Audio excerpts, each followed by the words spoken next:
Did you know in the year 1518 people danced themselves to death? Yes, you heard it right. Imagine the quaint town of Strasbourg, France, its cobblestone streets suddenly filled with the frenzied steps of Frau Trophea. One woman dancing uncontrollably day and night until she collapsed from exhaustion. Yet she was not alone. Her peculiar ailment began to spread like wildfire, claiming more victims to its rhythmic madness. But how could such a thing happen? Stay tuned to unravel the mystery. Imagine waking up one day to find your neighbors, family or friends dancing uncontrollably in the streets. In the heart of Strasbourg, the year 1518, the bizarre phenomenon known as the dancing plague began to spread like wildfire. In the blink of an eye, it seemed as though the entire city was caught in this peculiar fever. From the bustling marketplaces to the quiet residential streets, no corner of the city was untouched. It was as if the people of Strasbourg had been bewitched, their bodies moving to a rhythm only they could hear. As the summer sun blazed on, the number of dancers multiplied. In the space of a week, close to 400 people were dancing in the streets. Day and night they moved in unison, their bodies writhing and twisting in an eerie choreography. The sight was both fascinating and terrifying, a spectacle that drew crowds from all walks of life. The public response was a mix of fear, confusion, and disbelief. Some laughed it off as a strange fad, a passing craze that would soon fade. Others, however, were not so dismissive.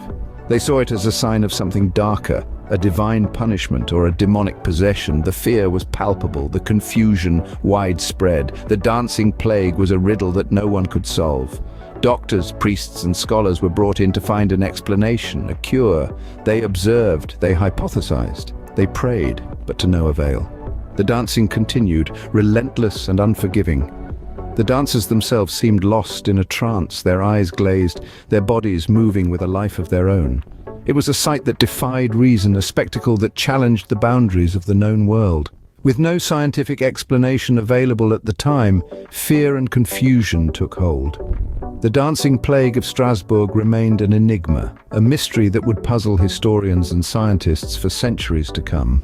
As we delve deeper into this peculiar event, we'll explore the various theories that have been put forward and perhaps uncover a few surprises along the way. So, what could possibly cause a mass dancing frenzy? Let's dive into some theories. One of the most common explanations put forward is mass hysteria. This psychological phenomenon occurs when a group of people, often in close proximity, start to display irrational behaviors or beliefs. In the case of the dancing plague of 1518, it suggested that the stress of living in poverty and fear of diseases prevalent at the time could have triggered a mass psychogenic illness. The dancers were caught in a collective state of distress, their bodies expressing their anxieties in a bizarre rhythmic spectacle.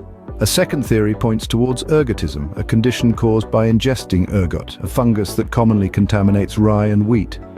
Ergotism can cause hallucinations, spasms, and even a sense of burning in the limbs. Could the victims of the dancing plague have been suffering from a bad batch of bread? The ergotism theory, while intriguing, has its critics. Some argue that the symptoms of ergot poisoning don't match perfectly with the accounts of the dancing plague. Then we have the theory of religious cult activities. In the Middle Ages, there were sects that used dance as a form of worship or penance. Followers of St. John and St. Vitus were known to dance in religious fervor, believing it would protect them from diseases. However, the cult theory doesn't explain why the dancing plague spread indiscriminately, affecting people of different social standings and religious affiliations. Each of these theories offers a piece of the puzzle, yet none fully explain the bizarre event. Mass hysteria, ergot poisoning, religious cults, all provide possible explanations, but each leaves questions unanswered. We're left to wonder, could there have been other factors at play? Could there be a darker, more sinister explanation lurking beneath the surface? None of these theories completely satisfy the mystery, leaving us to wonder what really happened. Fast forward to the 21st century, how do we interpret this bizarre event? Well, we've made significant strides in the realm of medical and psychological understanding since the 16th century, but this extraordinary event still leaves us scratching our heads.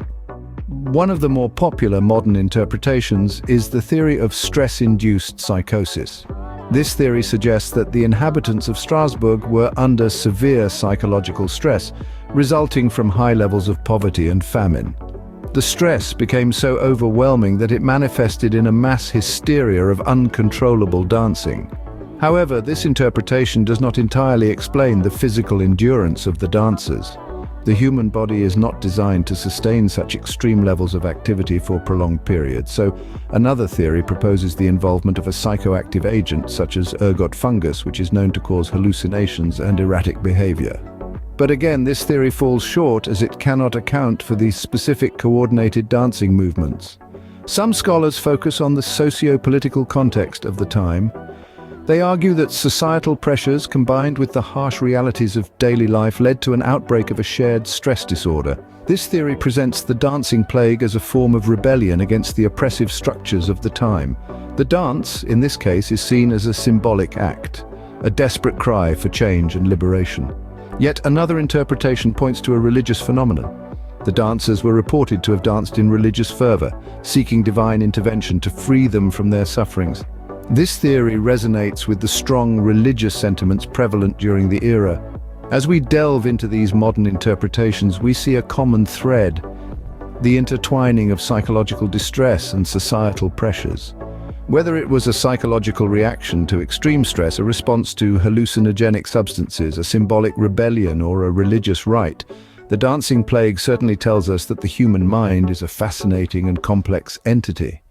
Even with our advanced understanding, the dancing plague remains largely unexplained. It is a testament to the mysteries of the human mind and the power of shared experiences. As we continue to unravel the past, we learn more about ourselves and the world we inhabit. Now, hold on to your hats as we venture into the realm of conspiracy theories. What if I told you that the dancing plague of 1518 was not a spontaneous event, but a carefully orchestrated experiment? Some suggest that authorities of the time, desperate for control over an unruly populace, conducted a psychological experiment on a grand scale. The idea was to create mass hysteria, to show the power of the ruling class, and to distract from the political issues of the day. The dance was not a fever, but a choreographed spectacle. Now, let's take this a step further. What if the strings of this grand puppet show were not pulled by the authorities of Strasbourg, but by beings from another world? Yes, you heard it right, extraterrestrial beings. Some theorists argue that the dancing plague was an alien influence, an attempt to study human behavior, or perhaps a failed attempt to communicate. These theories, although far-fetched, are not without precedent. Throughout history, unexplained phenomena have often been attributed to higher powers or beings from other worlds, and in the absence of concrete evidence, who's to say what's possible and what's not? These conspiracy theories, as wild as they may seem, are part of a broader discussion about the dancing plague. They challenge us to question the accepted narrative, to dig deeper into the past, and to keep an open mind about the mysteries of our world. And while we may never know the truth, the intrigue and the speculation adds to the allure of this strange event. It makes us wonder, speculate, and question. And isn't that the beauty of history? The fact that it's not just a record of the past, but a canvas for our imagination, a puzzle for our intellect, and a mirror reflecting our deepest fears and curiosities. These theories, though unproven, add an extra layer of intrigue to this historical event. So, what do you think caused the dancing plague of 1518? Peculiar as it may sound, this event has baffled historians and scientists for centuries. Was it a case of mass psychogenic illness, a product of stress and superstitious beliefs? Or was it ergot poisoning, a controversial theory suggesting that the affected individuals had consumed a hallucinogenic mold? Or perhaps was there a more nefarious plot at play, a conspiracy that has been kept hidden from the public eye? We've delved into the unusual occurrence, the rapid spread of this dancing fever, and the various theories that have been postulated over time. We've also looked at the conspiracy angle, the idea that this could have been an orchestrated event for reasons unknown. Each theory brings with it a sense of intrigue and curiosity, leaving us to question the very reality we live in. The dancing plague of 1518 serves as a reminder that history is filled with enigmas, puzzles waiting to be solved. It prompts us to challenge what we know and to never stop questioning. Your journey doesn't have to end here. There's a world of knowledge out there waiting for you to uncover its secrets. Use this as a springboard for your own research. Dive into the depths of this mystery and form your own conclusions. After all, isn't that what makes learning fun? Remember to comment your thoughts below and don't forget to subscribe for more intriguing content. Until next time, keep questioning.